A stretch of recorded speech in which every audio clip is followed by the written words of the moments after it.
سورۃ البقرہ۔ پناہ مانگتا ہوں میں اللہ کی شیطان مردود سے۔ اللہ کے نام سے شروع جو نہایت مہربان ہمیشہ رحم فرمانے والا ہے۔ الف لام میم۔ حقیقی معنی اللہ اور اس کے رسول صلی اللہ علیہ وسلم بہتر جانتے ہیں۔ یہ وہ عظیم کتاب ہے جس میں کسی شک کی گنجائش نہیں۔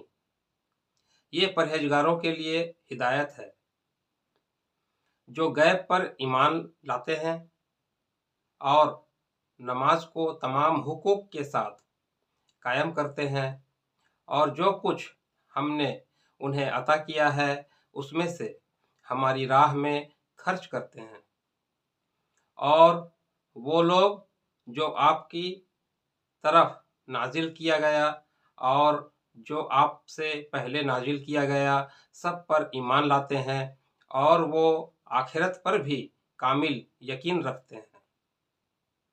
وہی اپنے رب کی طرف سے ہدایت پر ہے اور وہی حقیقی کامیابی پانے والے ہیں۔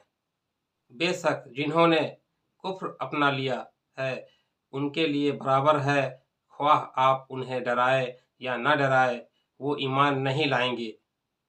اللہ نے ان کے اپنے انتخاب کے نتیجے میں ان کے دلوں اور کانوں پر مہر لگا دی ہے، اور ان کی آنکھوں پر پردہ پڑ گیا ہے، اور ان کے لیے سخت عذاب ہے۔ اور لوگوں میں سے بعض وہ بھی ہے جو کہتے ہیں ہم اللہ پر اور یوم قیامت پر ایمان لائے، حالانکہ وہ ہرگز مومن نہیں ہے۔ وہ اللہ کو یعنی رسول اللہ صلی اللہ علیہ وسلم کو اور ایمان والوں کو دھوکہ دینا چاہتے ہیں، مگر فی الحقیقت وہ اپنے آپ کو ہی دھوکہ دے رہے ہیں اور انہیں اس کا شعور نہیں ہے۔ ان کے دلوں میں بیماری ہے، پس اللہ نے ان کی بیماری کو اور بڑھا دیا، اور ان کے لیے دردناک عذاب ہے اس وجہ سے کہ وہ جھوٹ بولتے تھے۔ اور جب ان سے کہا جاتا ہے کہ زمین میں فساد برپا نہ کرو تو کہتے ہیں ہم ہی تو اصلاح کرنے والے ہیں۔ آگاہ ہو جاؤ، یہی لوگ حقیقت میں فساد کرنے والے ہیں، مگر انہیں اس کا احساس تک نہیں۔ اور جب ان سے کہا جاتا ہے کہ تم بھی ایمان لاؤ جیسے دوسرے لوگ ایمان لے آئے ہیں تو کہتے ہیں کیا ہم بھی اسی طرح ایمان لے آئیں جس طرح وہ بیوقوف ایمان لے آئے؟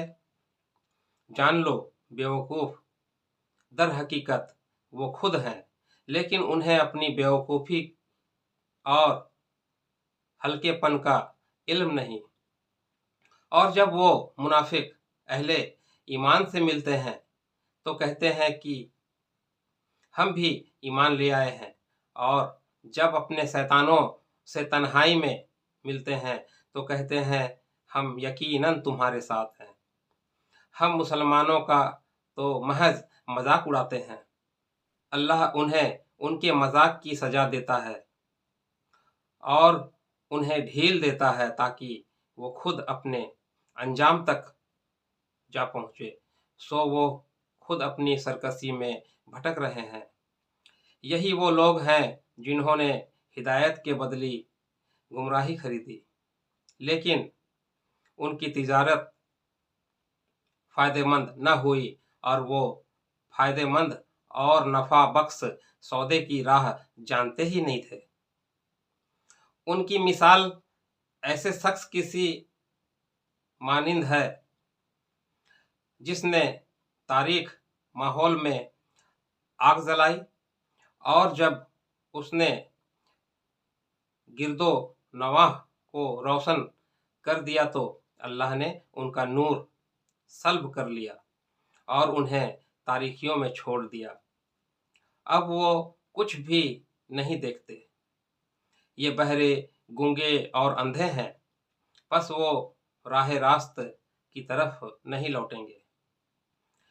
یا ان کی مثال اس بارش کی سی ہے جو آسمان سے برس رہی ہے، جس میں اندھیریاں ہیں اور گرج اور چمک بھی ہے، تو وہ کڑک کے باعث موت کے ڈر سے اپنے کانوں میں انگلیاں ٹھوس لیتے ہیں، اور اللہ کافروں کو گھیرے ہوئے ہے۔ یوں لگتا ہے کہ بجلی ان کی بینائی اچک لے جائے گی۔ جب بھی ان کے لیے ماحول میں کچھ چمک ہوتی ہے تو اس میں چلنے لگتے ہیں، اور جب ان پر اندھیرا چھا جاتا ہے تو کھڑے ہو جاتے ہیں، اور اگر اللہ چاہتا تو ان کی سماعت اور بصارت بالکل سلب کر دیتا۔ بے شک اللہ ہر چیز پر قادر ہے۔ اے لوگو، اپنے رب کی عبادت کرو جس نے تمہیں پیدا کیا، اور ان لوگوں کو بھی جو تم سے پیشتر تھے، تاکہ تم پرہیزگار بن جاؤ۔ جس نے تمہارے لیے زمین کو فرش اور آسمان کو عمارت بنایا، اور آسمانوں کی طرف سے پانی برسایا، پھر اس کے ذریعے تمہارے کھانے کے لیے انواع و اقسام کے پھل پیدا کیے، پس تم اللہ کے لیے شریک نہ ٹھہراؤ، حالانکہ تم حقیقت حال جانتے ہو۔ اور اگر تم اس کلام کے بارے میں شک میں مبتلا ہو جو ہم نے اپنے بزرگیدہ بندے پر نازل کیا ہے، تو اس جیسی کوئی ایک صورت ہی بنا لاؤ، اور اس کام کے لیے بے شک اللہ کے سوا اپنے سب حمایتیوں کو بلا لو، اگر تم اپنے شک اور انکار میں سچے ہو۔ پھر اگر تم ایسا نہ کر سکو اور ہرگز نہ کر سکو گے، تو اس آگ سے بچو جن کا ایندھن آدمی یعنی کافر اور پتھر یعنی ان کے بت ہیں، جو کافروں کے لیے تیار کی گئی ہے۔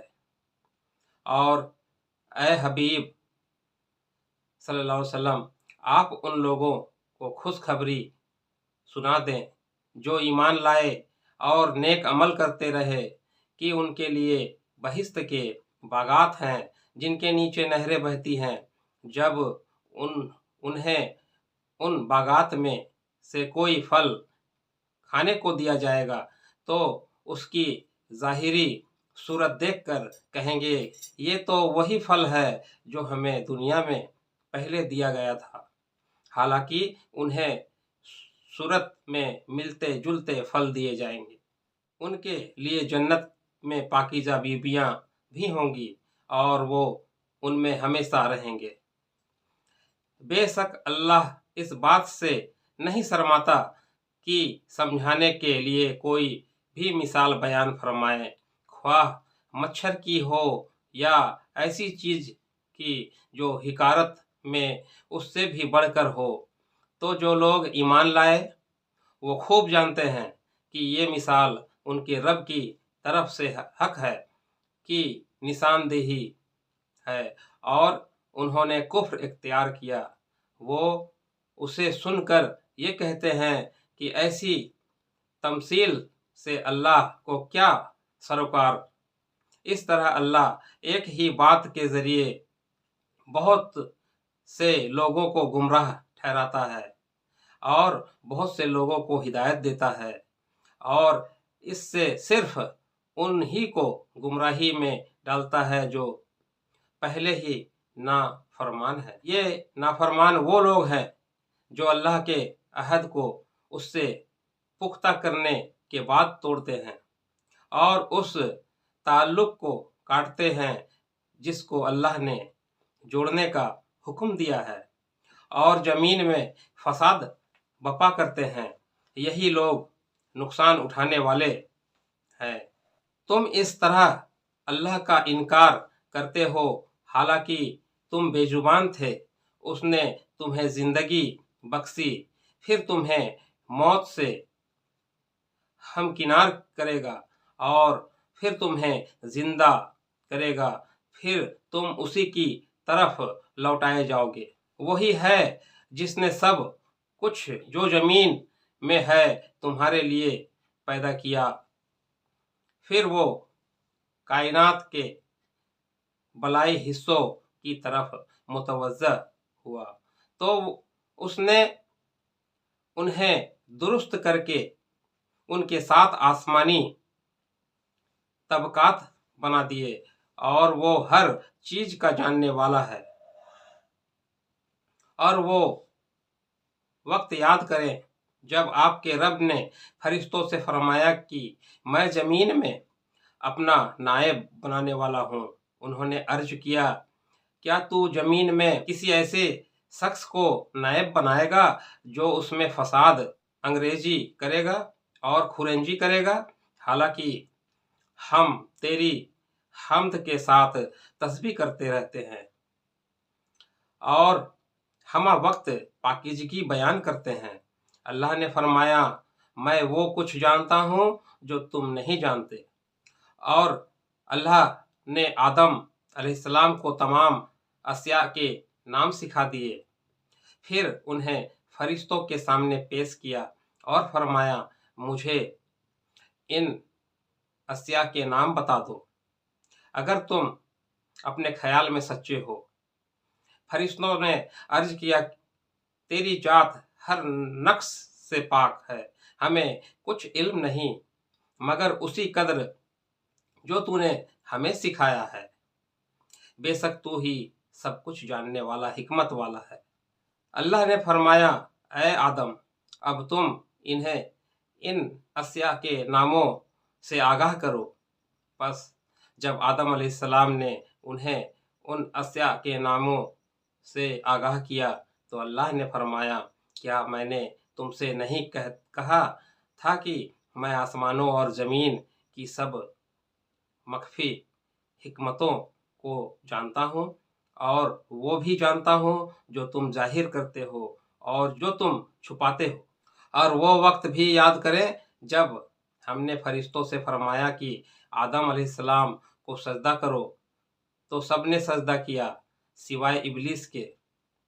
اس نے انکار اور تکبر کیا اور نتیجتاً کافروں میں سے ہو گیا۔ اور ہم نے حکم دیا، اے آدم، تم اور تمہاری بیوی اس جنت میں رہائش کرو اور تم دونوں اس میں سے جو چاہو جہاں سے چاہو کھاؤ، مگر اس درخت کے قریب نہ جانا ورنہ حد سے بڑھنے والوں میں شامل ہو جاؤ گے۔ پھر شیطان نے انہیں اس جگہ سے ہلا دیا اور انہیں اس راحت کے مقام سے جہاں وہ تھے الگ کر دیا، اور بالآخر ہم نے حکم دیا کہ تم نیچے اتر جاؤ، تم ایک دوسرے کے دشمن رہو گے۔ اب تمہارے لیے زمین میں ہی معینہ مدت تک ضائع قرار ہے اور نفع اٹھانا مقرر کر دیا گیا۔ پھر آدم علیہ السلام نے اپنے رب سے عاجزی اور معافی کی چند کلمات سیکھ لیے، پس اللہ نے ان کی توبہ قبول فرما لی، بے شک وہی بہت توبہ قبول کرنے والا مہربان ہے۔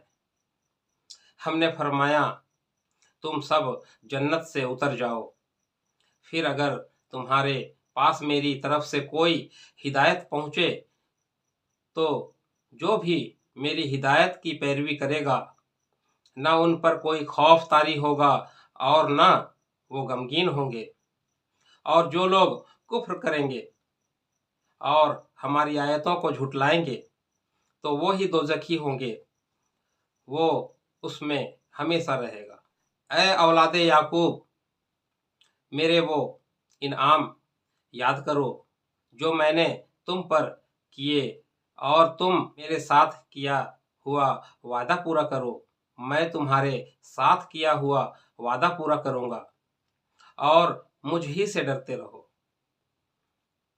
اور سب کتاب پر ایمان لاؤ جو میں نے اپنے رسول محمد صلی اللہ علیہ وسلم پر اتاری ہے، حالانکہ یہ اس کی اصلاً تصدیق کرتی ہے جو تمہارے پاس ہے، اور تم ہی سب سے پہلے ان کے منکر نہ بنو، اور میری آیتوں کو دنیا کی تھوڑی سی قیمت پر فروخت نہ کرو، اور مجھ ہی سے ڈرتے رہو، اور حق کی آمیزش باطل کے ساتھ نہ کرو، اور نہ ہی حق کو جان بوجھ کر چھپاؤ، اور نماز قائم کرو اور زکوٰۃ دیا کرو، اور رکوع کرنے والوں کے ساتھ مل کر رکوع کیا کرو۔ کیا تم دوسرے لوگوں کو نیکی کا حکم دیتے ہو اور اپنے آپ بھول جاتے ہو؟ حالانکہ تم اللہ کی کتاب بھی پڑھتے ہو، تو کیا تم نہیں سوچتے؟ اور صبر اور نماز کے ذریعے اللہ سے مدد چاہو، اور بے شک یہ گراں ہے، مگر ان عزیزوں پر ہرگز نہیں جن کے دل محبت الہی سے سخت اور خشیت الہی سے شکستہ ہے۔ یہ وہ لوگ ہیں جو یقین رکھتے ہیں کہ وہ اپنے رب سے ملاقات کرنے والے ہیں، اور وہ اسی کی طرف لوٹ کر جانے والے ہیں۔ اے اولاد یعقوب، میرے وہ انعام یاد کرو جو میں نے تم پر کیے، اور یہ کہ میں نے تمہیں اس زمانے میں سب لوگوں پر فضیلت دی۔ اور اس دن سے ڈرو جس دن کوئی جان کسی دوسرے کی طرف سے کچھ بدلہ نہ دے سکے گی، اور نہ اس کی طرف سے کسی ایسے شخص کی کوئی سفارش قبول کی جائے گی جسے اذن الہی حاصل نہ ہوگا، اور نہ اس کی طرف سے جان چھڑانے کے لیے کوئی معاوضہ قبول کیا جائے گا، اور نہ امر الہی کے خلاف ان کی امداد کی جا سکے گی۔ اور وہ وقت بھی یاد کرو جب ہم نے تمہیں قوم فرعون سے نجات بخشی، جو تمہیں انتہائی سخت عذاب دیتے تھے، تمہارے بیٹوں کو ذبح کرتے اور تمہاری بیٹیوں کو زندہ رکھتے تھے، اور اس میں تمہارے پروردگار کی طرف سے بڑی کڑی آزمائش تھی۔ اور جب ہم نے تمہیں بچانے کے لیے دریا کو پھاڑ دیا، سو ہم نے انہیں اس طرح نجات عطا کی، اور دوسری طرف ہم نے تمہاری آنکھوں کے سامنے قوم فرعون کو غرق کر دیا۔ اور وہ وقت بھی یاد کرو جب ہم نے موسیٰ علیہ السلام سے 40 راتوں کا وعدہ فرمایا تھا، پھر تم نے موسیٰ علیہ السلام کے چلے اعتکاف میں جانے کے بعد بچڑے کو اپنا معبود بنا لیا، اور تم واقعی بڑے ظالم تھے۔ دوستو، آج کے ویڈیو میں بس اتنا ہی۔ سورہ بقرہ کافی لمبا سورہ ہے، اسی وجہ سے اسے کئی ٹکڑوں میں پورا کرنے کا ارادہ کیا ہے۔ سورہ بقرہ کافی لمبا سورہ ہے، 286 آیت ہے اس میں، تو ہم نے سوچا ہے کہ 50-50 کر کے 6 ایپیسوڈ میں اس کو پورا کیا جائے گا۔ تو دوستو، اللہ نے چاہا تو اگلی ویڈیو میں پھر ملتے ہیں۔ تب تک کے لیے اپنا بہت زیادہ خیال رکھیں اور ہمیشہ خوش رہیں۔